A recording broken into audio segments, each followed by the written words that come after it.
Michel is really isolated. That's what keeps its population very, very low, right? So currently we only got 27 people who live in the village. That's the population of the Mont Saint Michel. Only 27 people, right? Speaking of the Mont Saint Michel, you can see it now much clearer. So we're getting closer. Right. And considering that this place is still an active religious place, we still have an active religious community. We call them the monks, and these people live inside of the church, inside of the big abbey, right?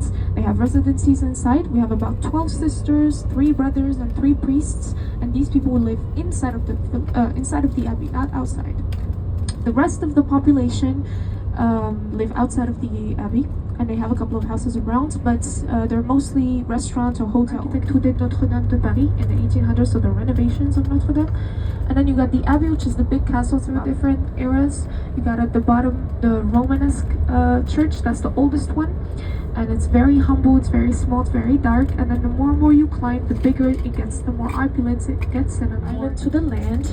And you can see a lot of people walking and a couple of buses around, going back and forth. You can't really cross, well, it's not a bridge, it's a causeway, but you can't really, because there's a difference, but you can't really go underneath it, right? So you have to cross the causeway. Before we built it in 2001, we had a path and people had to wait for the tides to come down and then cross and then right, except for like a few exceptions, very rare exceptions where the tide is very high, is very, very high.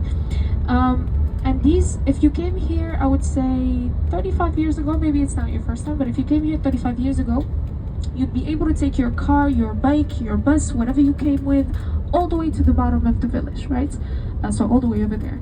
But considering that this place is visited by almost 4 million people each year, it's literally the most visited place outside of Paris, it's gotten really messy, right? So they pushed everyone to the land here, and they built a huge parking lot to either walk from the parking all the way to the island, cross the bridge and all of that. However,